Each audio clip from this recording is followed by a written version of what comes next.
Bermuda.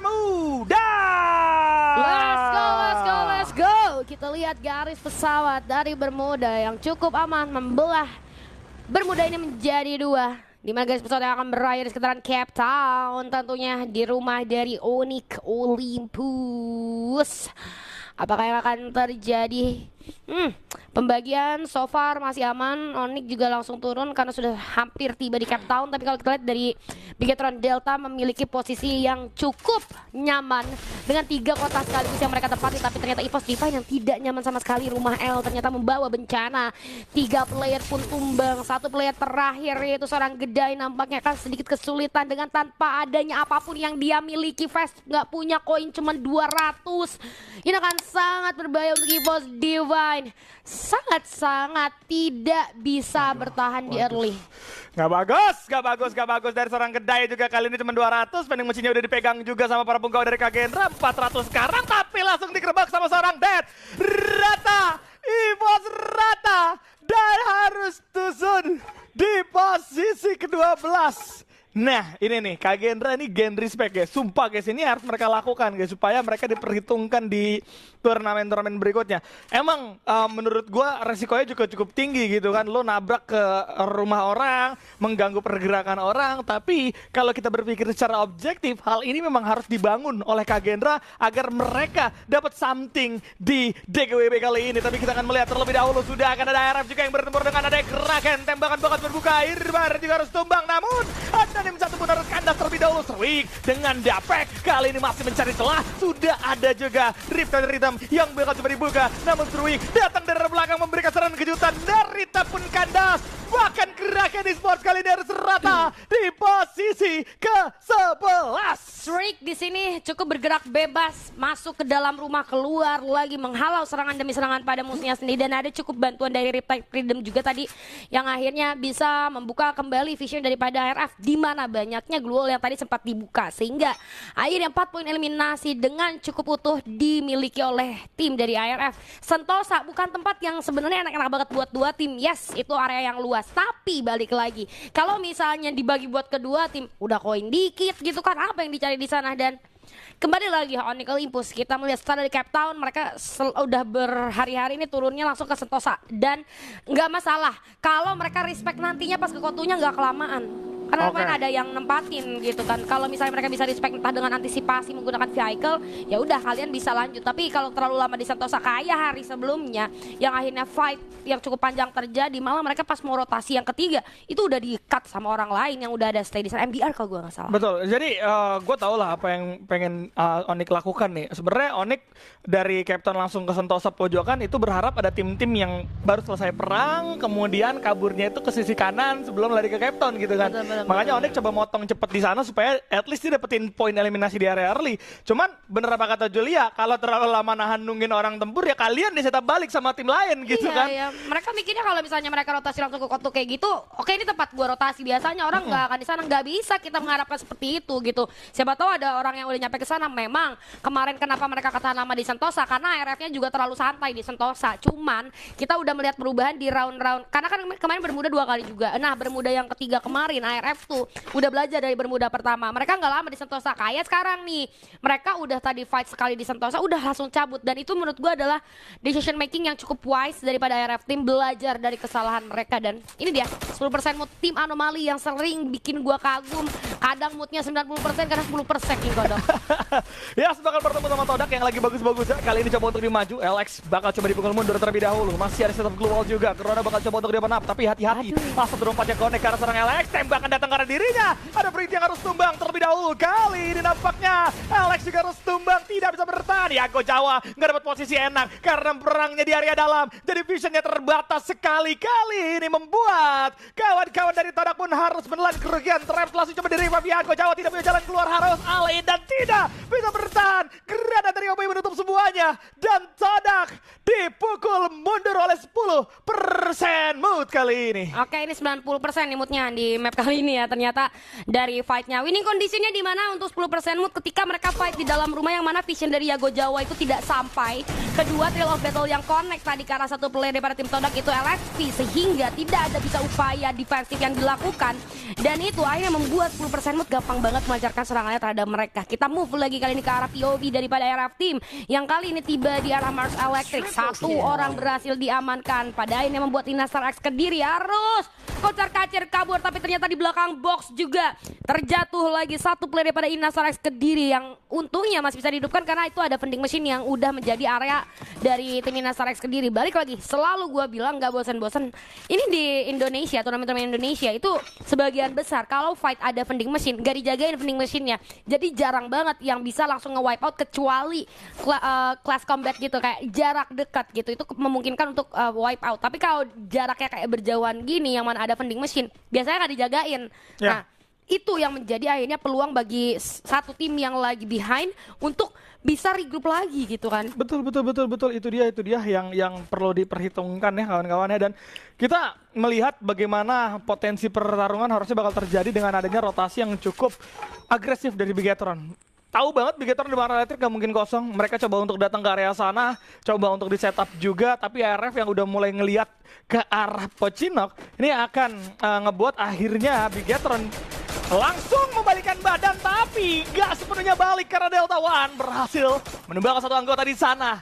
Ada satu inisiasi lanjutan terlebih dahulu dengan tersisa 3 anggota. Nampaknya RF bakal coba digedor. Bahkan setup sudah mulai dilakukan dengan penggunaan Milon harusnya bakal berterbangan para punggawa dari Bigetron, tapi Delta One harus terjatuh di tangan seorang Struik 7. Delta 6 dan juga 8 pun rata. Delta 2 gak dapetin vision karena posisinya tertutup garasi. Justru membuat Bigetron yang harus hampir aja rata kali ini, Jul. Akhir FTM ini benar-benar sibuk banget ya dari early, tapi gue bisa lihat tadi tuh kan, lihat vending machine gak ada yang jaga selalu. Mereka nggak memperkirakan itu. Menurut gue tadi Delta One -1 respect. Itu dia jalan ke hadapan glue wall musuh tanpa adanya antisipasi dari glue wall juga yang dia buka. Sehingga dengan cukup polos dia bisa di knockdown sama musuh yang tadinya bersembunyi di balik glue wall. Strafing kanan dikit musuhnya udah dapet langsung instan lagi karena dia tuh nungguin banget sampai jaraknya oke, stepnya udah deket baru keluar karena pakai shotgun juga dan akhirnya tadi shotgun apa double barrel gue lupa deh. Double barrel ya, pakai double barrel. Makanya menurut gue itu -1 respect ya.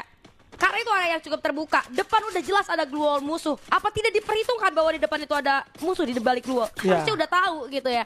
Tapi akhirnya dengan cukup polos tadi Delta One tumbang, yang lainnya juga jadi pecah fokus sama 3 orang di absen. Untungnya tuh vending machine gak dijaga. Langsung bisa di revive lagi. Tapi ini akan menjadi PR tentunya untuk Bigetron Delta mengupayakan reset kembali dari awal. Waduh, meleset banget ya. Oke, Dewa United masih dengan 0 poin eliminasi. Mereka bermain secara objektif demi bisa mendapatkan placement terbaik karena mereka sadar posisi teratas tidak perlu gegabah. Karena di 2 game pertama nggak ada salahnya lo ngambil placement supaya nantinya di game ketiga dan sisanya itu bisa bermain secara agresif dengan punya tabungan di awal dulu. Tapi yang jadi masalah buat Dewa kali ini adalah mereka tidak sadar bahwa posisi mereka sudah terbaca sama 10% mood. Ini luar biasa move yang dilakukan sama 10% mood. Nah, tembakan dibuka Skybeam ini ngapain ya tembakannya dibuka tapi nggak ada yang ngedown, kan ngebuka posisi aja. Sebenarnya ini 10% mood nggak nembak sampai nanti zona benar-benar tertutup dan memaksa Dewa juga nggak punya pilihan untuk keluar dari pintu yang sudah dikeker. Itu bisa tahu terjadi, cuman dengan Skybeam ngebuka tembakan, info didapetin, kawan-kawan dari Dewa sekarang tinggal repositioning aja di depan di area Pocinok yang sudah ada. Berarti tinggal geser ke kanan untuk ngambil patahan atau bahkan bisa langsung belok ke kiri untuk bergerak gitu ya. Kenapa gitu ya? Itu gue singkat, belok bergerak. Habis baca tulisan gue kayaknya nih. Iya. Maaf ya guys. Sorry guys. Jorok banget nih. Iya, gue habis baca tulisan guys. Belok bergerak maksud gue. Itu singkatan ya guys. Singkatan. Oke, back to the game. Kacau banget, malu. Tolong klik bergerak ya guys. Apa yang dia kodok yang aja di bermuda menit ke-8 tadi ya. Ini dia Kagendra, satu tim yang kita mention tadi digadang-gadang lagi kuat banget nih kali ini.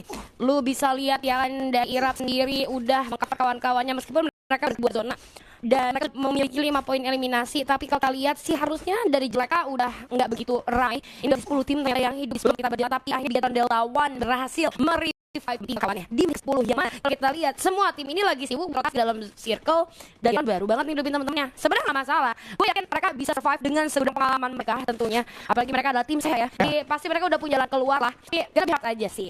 Betul. Ini kan bikin digodok nembak Julia mau 5.000 lag, gue nembak Julia cepetan gitu ya. Dan gak tau kan jawabannya tapi. Tapi oke, kita lanjut terlebih dahulu ke Gendra kali ini sudah melakukan setup, mereka sudah mulai mendapatkan perbitan di area lagi. Namun mereka eliminasi mereka dapatkan kali ini. Apakah mereka bisa melakukan mereka bagus banget tapi jadi buruk kali tembakan sudah mulai dibuka. Tanda tanya menerima damage yang cukup fatal. Akan ada main dari yang berbeda alias Darkol kali ini di posisi belakang. Waktu dia benar selalu lulukan diri. Namun ini berat terjunan. Kali ini tanda tanya benar tumbang begitu saja akan satu menerima di kepala jatuh. Benar, memang dapetin rasa tapi pertukaran seimbang. Kali Darkol cuma masih dapat namun Sweet Saber lagi-lagi mendapatkan satu dead. Kali ini masih bisa unggul dan buat dari AM kewalahan pada akhirnya Gendra unggul. Walaupun ternyata sudah termakan sakit zona, but ini masih ada 2 anggota. Masih ada 2 anggota ini yang cukup tidak menguntungkan untuk keduanya. Di patahan kayak gitu emang susah guys buat nembak, entah yang dari atas ataupun dari bawah gitu, dan dari segi angle juga membuat keduanya saling sulit satu sama lain sehingga fight langsung trading yang bakal terjadi pada akhirnya membuat kedua tim sama-sama rugi kalau bisa gua bilang, karena sama-sama kekikis cukup banyak tuh dari segi manpowernya. Jadi ini akan jadi sinyal yang cukup negatif untuk kedua tim tersebut dan kita akan beralih kali ini ke Dewa United Apollo. Gak ada perubahan, gue masih lihat Dewa United Apollo dari hari kemarin sama melakukan permainan yang cukup pasif. Tapi apa yang terjadi? What happened? Ayah naon tim Todak tiba-tiba tusun di posisi ke-10. Kita lihat terjadi, tapi ya udah, mungkin next game bisa diperbaiki lagi. Dan oke, IRF pada akhirnya pun menyusul karena tadi IRF tinggal 1 ya, Kagendra 2 gitu. Dan menurut gue udah sulit banget, kita udah masuk zona ke-5 bahkan udah jalan kalah late game, jadi susah buat untuk reset lagi. Dan kita akan melihat kali ini dari Nasar Aksi di arah jembatan sudah melihat adanya posisi daripada kawan-kawan tim, gue lupa tadi apa, tapi udah ada Reptile Freedom juga yang dilemparkan ke arah 3 glue wall yang dibangun sehingga vision jadi lebih terbuka lagi. Nah, kali ini dalam kondisi yang cukup tertekan, pakai mini launchpad ketika Metro Delta masuk, ada Josephine tertekan, pada akhirnya masih bisa menang satu player, tapi pada akhirnya pun Kagendra tumbang di posisi ke-8. Ya, emang Kagendra udah gak punya pilihan ya. Lu pertama zona terakhir udah ada di area open field, terus dari Kagendra juga memang udah kejepit, kalaupun dia masuk ke dalam zona udah pasti bakal ditembakin tanpa bisa dapat apapun. Makanya objektif yang dilakukan sama Kagendra adalah coba untuk menambah pundi-pundi poin eliminasi yang terlihat di Warung Madura. Itu ada 2 orang yang harusnya sama-sama bonyok nih. Dari pola pikir Dev, gue rasa ya ini adalah momen yang memang bisa didapetin, at least bisa nambah lagi 2 poin eliminasi. Namun gagal begitu saja, cuma dapat 1, but it's okay karena mereka memang udah nggak bisa lagi. Sekalipun mereka menggunakan lawan base masuk guys, kalau di tengah-tengah itu ada tiap tim yang di pojokan bersiap nembak ke arah mereka guys. Dan sekarang yang Nastar Kediri aja yang mau keluar dari Sentosa lewat jembatan nggak akan bisa kemana-mana. Karena apa? Karena ada pesaka dari bawah, Dewa udah nunggu di seberang, serba salah posisinya. Bahkan 10% mood juga dapetin vision dari sisi kiri. Dan sekarang pesaka juga terjebak di tangan Onyx Olympus kali ini. Tembakan dari arah atas bisa dibuka sama 1 orang kiri. Namun lemparan-lemparan Gurada juga tadi coba untuk dia berapa terlebih dahulu. Di sisi lain Skybin dapetin 1 ke arah seorang Adrian. 10% mood mendapatin free hit yang begitu banyak.